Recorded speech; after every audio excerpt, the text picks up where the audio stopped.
السلام علیکم، بسم اللہ الرحمن الرحیم۔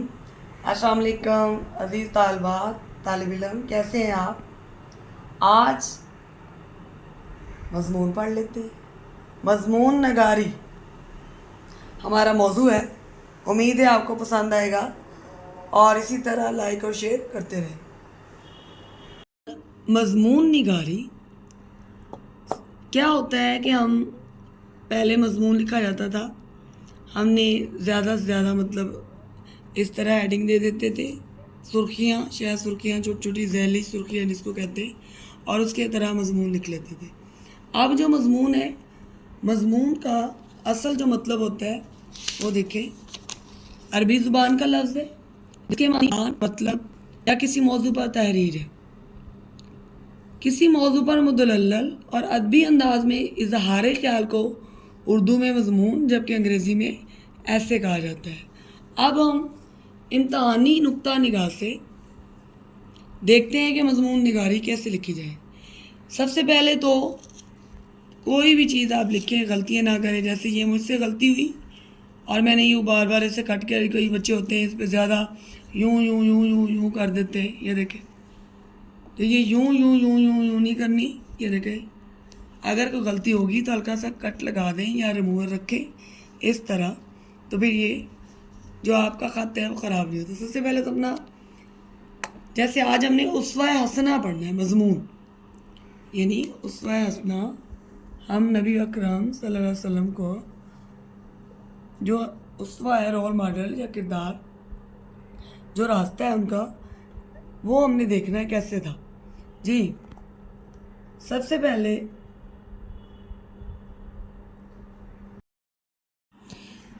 سے پہلے اگر آپ کوئی مضمون لکھیں تو پہلے دیکھیں نا، 2-3 موضوع دیے ہوتے ہیں، تو جس میں سے آپ کو زیادہ پتہ ہے، زیادہ مواد آپ کے پاس ہو، یعنی آپ کے پاس آلودگی کے بارے میں آپ کو زیادہ پتہ ہے، فضائی، زمینی، آبی، تو آپ اس موضوع پہ لکھ لیں۔ لیکن آپ کو اگر اسوہ حسنہ نبی پاک صلی اللہ علیہ وسلم کی ذات کے متعلق زیادہ پتہ ہے، اور الحمدللہ بینگ مسلمان ہونے کے ناطے ہمیں پتہ ہے، تو ہم اس موضوع کو چنیں گے۔ سب سے پہلے اسوہ حسنہ، آپ نے کیا دیکھنا ہے کہ سرخیوں سے اجتناب کرنا ہے۔ اس سے بہتر ہے آپ نے اس کی سرخیاں یہاں بنا لیں۔ سب سے پہلے تمہید بنائیں مضمون کی، یعنی آغاز کریں کہ پہلے کیا جہالت تھی اس وقت، لوگ بچیوں کو زندہ درگور کر دیتے تھے عرب معاشرے میں۔ جب آپ صلی اللہ علیہ وسلم کی پیدائش ہوئی تو پھر کیا صورتحال تھی، نور آ گیا زمین و آسمان کے درمیان، اور یہ جو بڑے بڑے آتش کدے تھے پارسیوں کے، وہ بھی ٹھنڈے پڑ گئے سالہ سال سے جو چل رہے تھے۔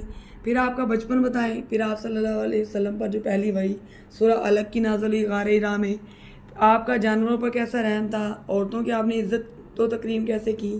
پھر مختلف شعبہ ہے زندگی میں، آپ صلی اللہ علیہ وسلم کامل نمونہ، یعنی آپ صلی اللہ علیہ وسلم مکمل ہمارے لیے ایک رول ماڈل ہے کہ اگر آپ تاجر ہوں، اگر آپ تاجر ہیں تب، اگر آپ ایک شوہر ہیں تب، اگر آپ ایک کوئی بھی آپ کسی اور بھی شعبے سے تعلق رکھتے ہیں، یعنی آپ تجارت کر رہے ہیں، آپ گھر کی کوئی زندگی کا ہے، تو آپ نبی پاک صلی اللہ علیہ وسلم کو اپنا رول ماڈل سمجھ سکتے ہیں۔